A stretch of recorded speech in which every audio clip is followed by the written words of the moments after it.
હું છું આરજે શિફાન. આજે આવ્યો છું third addition of ઉડુ community days ના ટેક એક્સપોમાં. બીજી વાર થઈ રહ્યું છે માતમા મંદિર ખાતે અને મારી સાથે એક સ્પેશિયલ ગેસ્ટ છે જેમનું નામ છે જય પટેલ. હવે ટેકનોલોજીની વાત કરીએ તો યુથ ભારતમાં સૌથી આગળ છે અને સૌપ્રથમ sir welcome to the show. Thank you sir. Sir તમારે તમારું ઇન્ટ્રોડક્શન આપવાનું છે. My name is Jaykumar Bharatbhai Patel. હું basically Odoo partner silver gold partner છીએ અમે લોકો અને મારી કંપનીનું નામ નમો સોફ્ટેક પ્રાઇવેટ લિમિટેડ છે અને we are located in the Vadodara. અમારી કંપની પણ વડોદરામાં લોકેટેડ છે બટ બાકી બે જગ્યાએ પણ અમારી હજી પણ કંપની છે અમદાવાદ અને મુંબઈમાં પણ. ક્યાં વાત છે સર. ઉડુ સાથે કેટલા વર્ષોથી સંકળાયેલા છો? અનુભવ કેવો રહ્યો છે અને શું શીખ્યા છો? આમ તો ઓડુ સાથે મારો આજે અનુભવ ટોટલ 10 વર્ષનો થયેલો છે. જસ્ટ બીકોઝ ઓફ કે જ્યારે મેં મારી એજ્યુકેશન કમ્પ્લીટ કર્યું એના પછી જ્યારે મને ખબર હતી કે ઓડુ કરીને કંઈક ERP પ્લેટફોર્મ છે ત્યારથી હું એના પર વર્કિંગ કરી રહ્યો છું. But as a official Odoo partner અમે લોકોએ લાસ્ટ યરમાં અમે લોકો રજીસ્ટર કર્યું and I like to say and બહુ વધારે મને આનંદ થાય છે એ વસ્તુ કહીને કે વિધિન ધી 1 યર અમે લર્નિંગ પાર્ટનર ટુ સિલ્વર પાર્ટનરની journey within the 1 year complete કરી છે. સો અમે લોકો most growing partner of the Odoo એમ કહેવામાં આવે છે. ક્યાં વાત છે સર.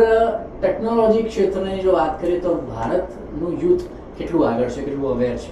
ભારતનું યુથની અગર વાત કરું તો આજે આખી દુનિયાની જે નજર છે એ ભારત પર છે અને ખાસ કરીને ટેકનોલોજીને લઈને તો બહુ જ છે.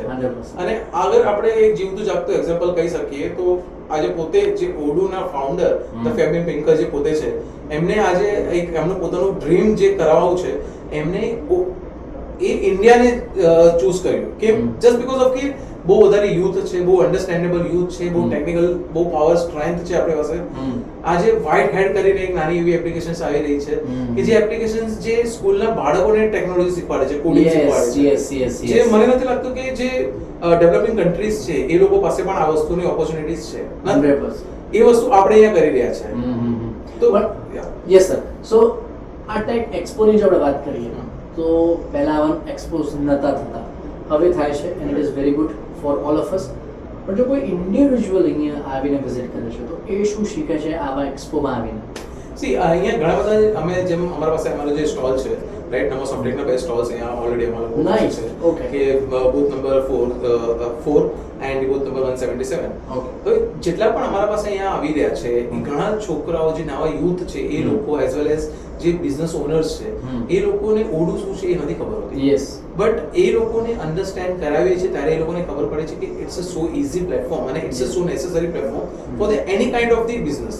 સો કોઈ પણ બિઝનેસને રન કરવા માટે આપણને એક પર્ટિક્યુલર પ્લેટફોર્મ જોઈતું જ હોય છે. બરાબર. જેમ આપણે ટ્રાવેલિંગ કરવા માટે આપણને કોઈને કોઈ વ્હીકલ્સ જોઈતું હોય છે, અધરવાઇઝ તો આપણા પગ તો છે જ, પણ એટલીસ્ટ કંઈક ને કંઈક મીડિયમ જોઈતું હોય છે. એવી રીતે બિઝનેસને રન કરવા માટે આજની તારીખમાં જે ચોપડાઓ ચાલતા હતા એના બદલે હવે જે વસ્તુ આવી રહી છે ધેટ્સ too much useful. क्या बात है. So ERP is the one of the that and Odoo ERP is the one of the best of this. क्या बात है sir. Last but not the least question તમારા માટે એ હશે નહીં પણ ભારતનું યુથ કેટલું આગળ છે? ઓકે. તમે શું શીખ્યા છો ઉડુ સાથે રહીને? અનુભવ કેવો? અગર જો યુથને હું હવે કોઈ પણ ડાયરેક્શન્સ કહેવા માંગુ છું કે મારો જે એક્સપિરિયન્સ રહ્યો છે હું એમ કહેવા માંગુ છું કે don't go with the like the flow. તમે એ વસ્તુને અન્ડરસ્ટેન્ડ કરો કે AI is a AI but AI એ કઈ રીતે વર્કિંગ થઈ રહ્યું છે એ ખાલી AI કામમાં નથી આવવાનું. You go with the like the basic things first. તમે બેસિક શીખો, બેસિક સમજો અને પછી એના પર વર્કિંગ કરો.